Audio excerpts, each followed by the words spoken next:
Galadriel was born in the years of the trees, when the world was lit only by the silver of Telperion and the gold of Lothlórien, and the sun and moon had not yet been fashioned from their last flower and fruit. She was the daughter of Finarfin, the granddaughter of Finwë, the sister of Finrod Felagund. She was a princess of the Noldor, raised in the bliss of Valinor, walking the gardens of the Valar under a sky that had never known night. And she was beautiful, not with the fragile beauty of mortal women, but with the terrible beauty of the elves who had seen the light of the trees and carried its memory in their eyes forever after. But beauty, in Tolkien's world, is never simple. It is never safe. The most beautiful things are also the most dangerous, because beauty inspires desire, and desire is the door through which darkness enters. Galadriel was beautiful, and she knew it. She was powerful, and she knew that too. She was ambitious, fiercely, burningly ambitious, and this ambition was the thread that wove through every decision of her long and extraordinary life. She followed Feanor into exile not because she loved him, she did not, and she saw the darkness in him before almost anyone else, but because she wanted a realm of her own. She wanted to rule. She wanted lands and peoples and the wide spaces of Middle-earth where she could be not a princess among princes, but a queen among subjects. When the Valar offered the Noldor pardon and returned to Valinor at the end of the First Age, she refused. Not out of pride, though pride was part of it. She refused because she was not finished. She had not yet built what she came to Middle-earth to build. She had not yet proven what she came to prove. The long ages of her life in Middle-earth were a slow education in the limits of power. She ruled no kingdom of her own, not in the way she had dreamed. She and Celeborn established Lothlórien, the Golden Wood, the last echo of the gardens of Lórien in Valinor. It was beautiful beyond mortal description. It was a realm of peace and memory, where the leaves did not fall and the seasons did not turn, and the shadow of the outside world could not enter unless she permitted it. But it was also a holding action, a preservation of what had been rather than a creation of something new. A museum of the elder days, beautiful and sad and slowly fading. She bore Nenya, the ring of adamant, one of the 3 elven rings that Celebrimbor forged without Sauron's direct touch. Nenya's power was preservation. It held back the decay of time. It kept Lothlórien as a piece of the ancient world, untouched by the weariness that afflicted all the other elven realms. But Nenya was also a chain. It was bound to the one ring. If Sauron recovered the one, everything that Nenya had preserved would be laid bare to his sight. If the one were destroyed, Nenya's power would fade, and Lothlórien would pass into the ordinary world, subject to time and change and the long decline that awaited all elven works in the later ages. Galadriel lived with this contradiction for thousands of years. She was the most powerful elf in Middle-earth and the most constrained. She was the keeper of the Golden Wood and the prisoner of its preservation. She was the Lady of Light and the possessor of a darkness she could not speak aloud to anyone. And then, one day in the Third Age, she heard a story that changed everything. The story came to her through the elven networks of information, through the scouts who patrolled the borders of her realm, through the messengers who traveled between Rivendell and the Grey Havens, through the songs of the wandering minstrels who carried news across the wild lands. It was a story about a being older than the elves, older perhaps than the Valar themselves. A being who lived in a small cottage at the edge of the old forest, east of the Shire, and who had worn the one ring on his finger and laughed at it. The other elves who heard this story dismissed it. It was a legend, a folk tale, the kind of thing that hobbits might believe, but that the wise knew better than to take seriously. But Galadriel did not dismiss it. She was old enough, older than any elf in Middle-earth, except perhaps Círdan, to remember things that others had forgotten. She remembered whispers from the earliest days of the Noldor in Beleriand. She remembered Thingol speaking of a strange being in the eastern forests, a being who had been there when the first elves awoke, and who had never answered to any authority.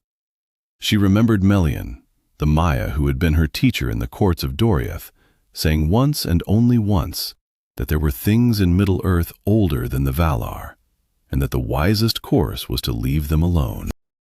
Galadriel had spent 3 ages learning wisdom. She had spent 3 ages learning that power was more complicated than she had believed in her youth, that ambition had a cost that could not be calculated in advance, that the desire to rule was itself a kind of chain. She had passed the tests that had destroyed Feanor and his sons. She had survived wars that had consumed entire kingdoms. She had looked into the darkness of her own heart and acknowledged what she saw there. But she had never, not once, in all the thousands of years of her life, met a being who could answer the question that she could not answer herself. Is my desire to rule a corruption? Or is it simply who I am? And if I were offered the ring, if the one were placed in my hand, would I have the strength to refuse it? She went to find Tom Bombadil. Part 2. The Long Walk to the Old Forest. Galadriel did not travel with an escort. She did not announce her departure. She told Celeborn that she was making a journey of contemplation and would return when her questions were answered. Celeborn, who had been married to Galadriel for longer than most kingdoms had existed, knew better than to ask what kind of questions required a journey of thousands of miles to answer. He simply nodded and told her that Lothlórien would be waiting when she returned. She left the Golden Wood at dawn, walking eastward through lands that had been wild since the beginning of the world. She crossed the Anduin at the Undeeps and passed through the southern reaches of Mirkwood, where the shadow of Dol Guldur had not yet fallen. She skirted the Brownlands, that desolate region where the gardens of the Entwives had once bloomed, and where nothing now grew but dry grass and bitter memory. She crossed the great plains of what would later be called Rohan, before the Horse Lords had descended from the north to claim those lands as their own. She traveled not as a queen, but as a wanderer. She wore no crown, she carried no banner. She walked in a simple gray cloak with Nenya hidden on her finger, its power dimmed so that it would not draw the attention of any evil thing that might be watching. She was still Galadriel, still the most powerful elf in Middle-earth, but she was also, in a way she had not been for thousands of years, simply an elf on a journey, walking through the world with an open heart and an unanswered question. The old forest felt her coming. The trees, which were old and malevolent in their own slow way, stirred uneasily as she approached. They had felt the presence of powerful beings before.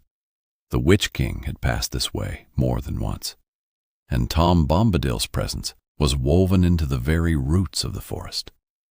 But this was different. This was not darkness approaching. This was light. Light so ancient and so intense that it made the trees uncomfortable in a way they could not name. They shifted their paths, they tangled their branches, not to stop her, just to make her passage slower, to give themselves time to understand what was entering their domain. Galadriel walked through the forest without fear.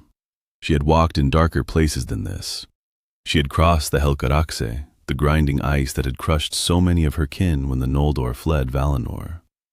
She had seen Ungoliant destroy the 2 trees and plunge the world into darkness. She had stood before Sauron in Dol Guldur and cast him down, or rather, she had lent her power to the White Council so that they might cast him down, though the credit belonged to all of them and to none. A forest of angry trees, however old, was not something that frightened her. She came to the clearing at sunset. The cottage was exactly as the stories had described it, small, humble, built of wood and stone, surrounded by flowers that bloomed in no particular order and seemed to be singing faintly to themselves. Smoke rose from the chimney, a light burned in the window, and standing in the doorway, as though he had been expecting her for a very long time, was an old man in a blue coat and yellow boots. "Hello, Lady of the Golden Wood," Tom Bombadil said. His voice was light and easy, the voice of someone who had never been frightened of anything in his entire existence. "I have been waiting for you since before you were born. Come in. Goldberry has made tea." Galadriel, who had faced the Valar and defied the gods and ruled kingdoms for longer than most races had existed, found that she had nothing to say. She followed him into the cottage. Part 3. The Question That Had No Answer. The inside of the cottage was warm and cluttered in the way that only the home of someone very old and very content can be cluttered. There were shelves of curious objects, stones that glowed faintly, feathers from birds that had not been seen in Middle-earth for thousands of years, a small clay pot that might have been the first clay pot ever made. Goldberry was indeed making tea. She was beautiful in a way that was entirely different from Galadriel's beauty. Not the beauty of the light of the trees, but the beauty of water running over stones, of rain on leaves, of the particular quality of light that exists only at the edge of a river in early spring. Galadriel sat down at the table. Tom sat opposite her.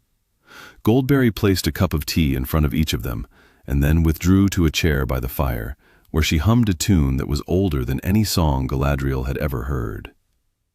"You have come a long way," Tom said. "Not in miles, though you have walked many miles, but in years.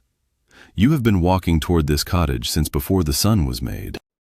Since you first looked at the world and thought, I could rule that, I could shape that, I could make it mine." Galadriel did not flinch. She had spent too long in self-examination to flinch at the truth. "Yes," she said, "I have."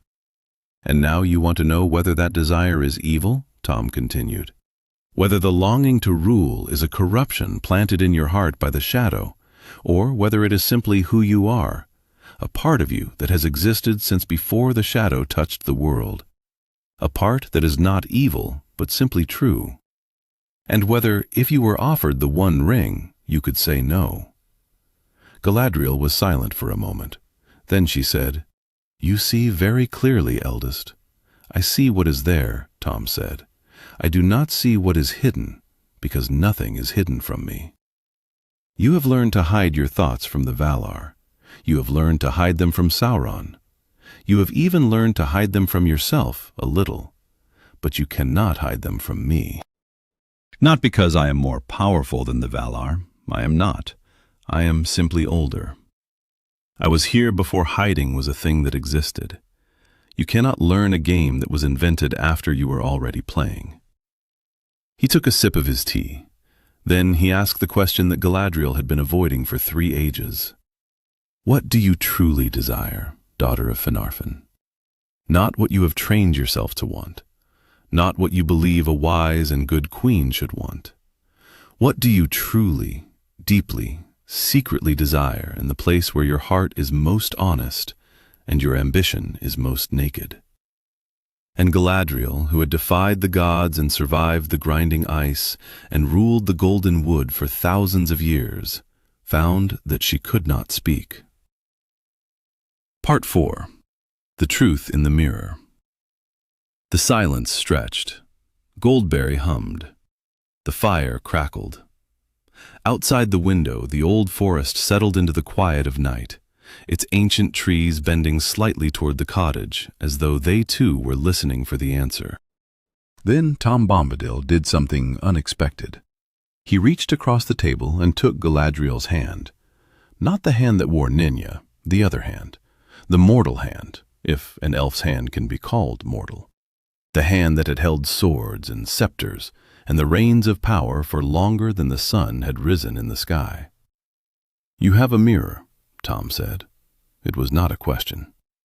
Galadriel nodded. "The mirror of Galadriel," she said.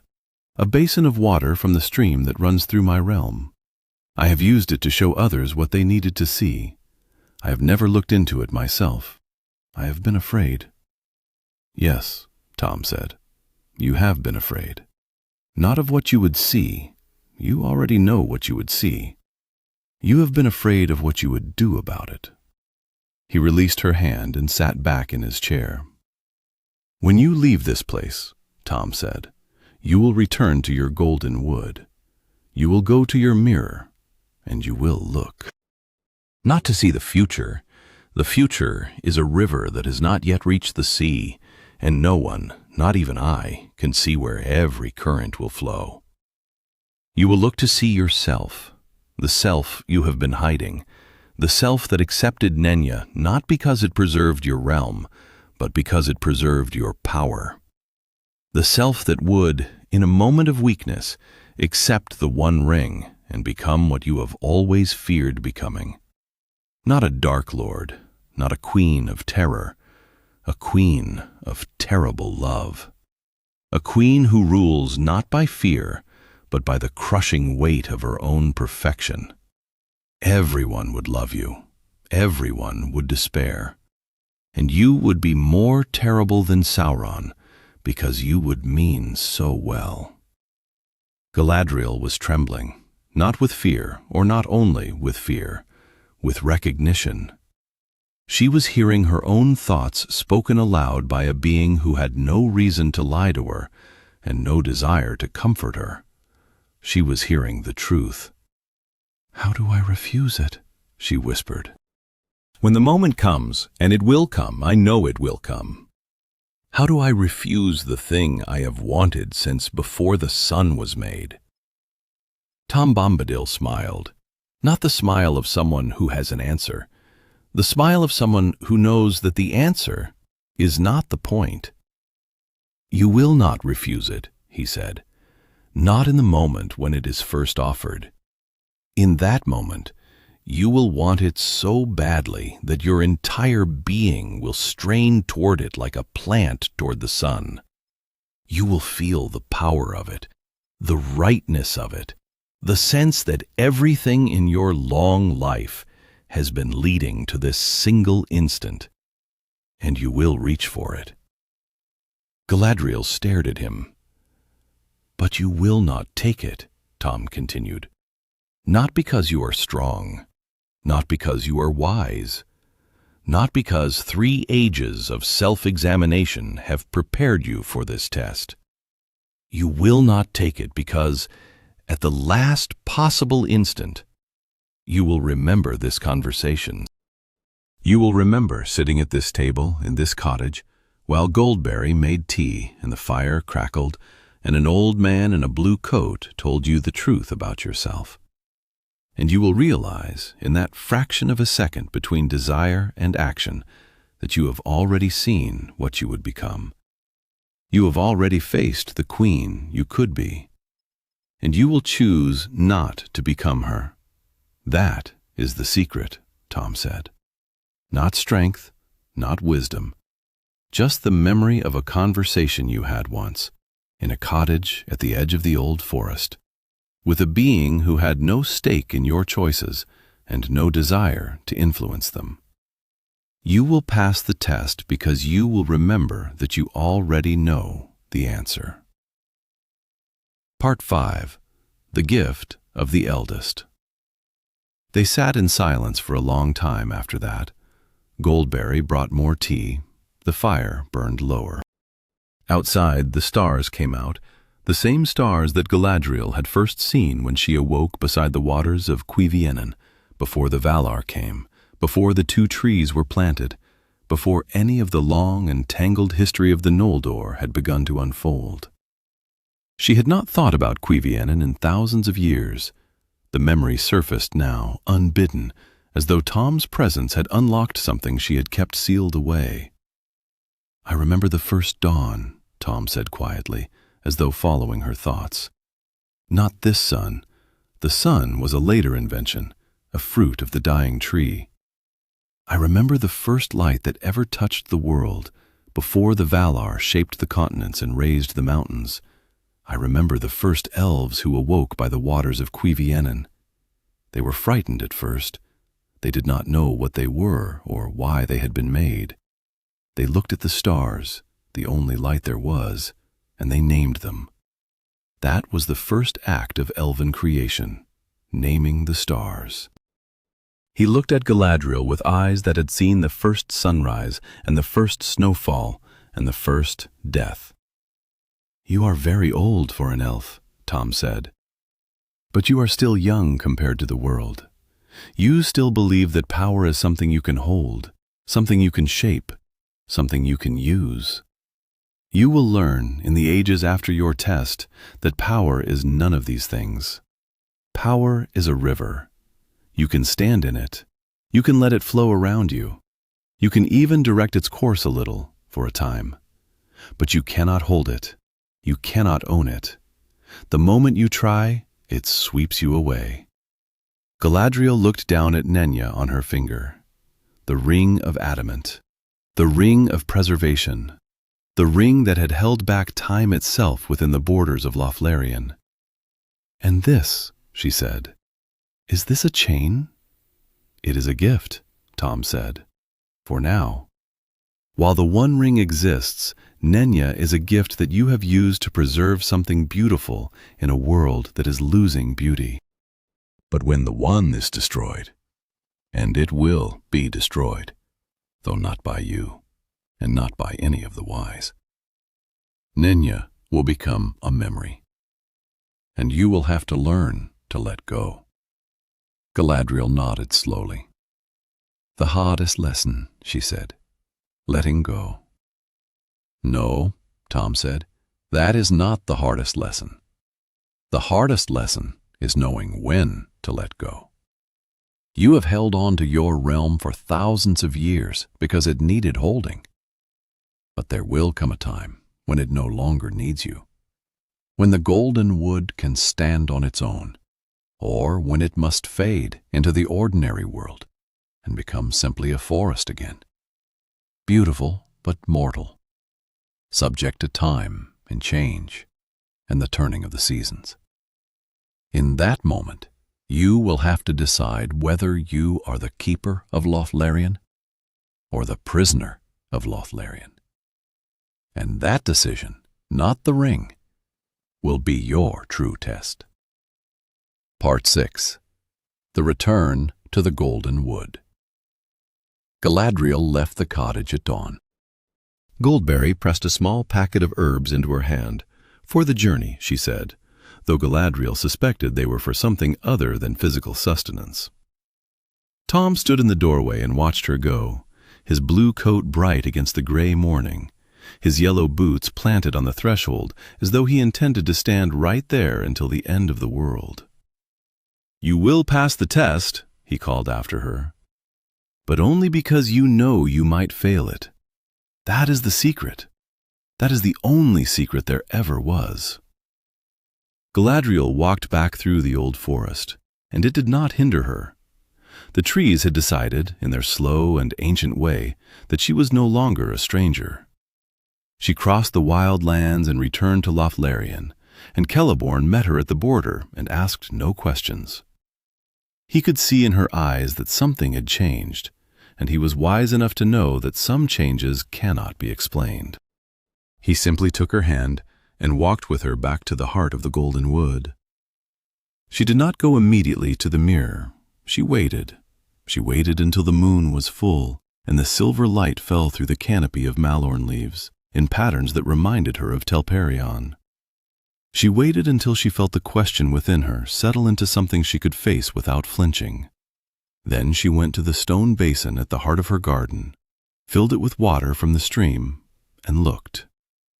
What she saw is not recorded in any chronicle. The mirror shows different things to different people, and what it showed Galadriel that night was for her alone. But when she rose from the basin at dawn, her face was wet with tears, and her eyes held a light that had not been there before. Not the light of the two trees, that light had faded long ago, and nothing in Middle-earth could restore it, but a different light, a light that had nothing to do with power and everything to do with peace. Years later, when the Fellowship came to Lothlórien and Frodo offered her the One Ring, Galadriel felt the full force of the temptations sweep over her. For a single terrible moment, she was the queen she had seen in the mirror.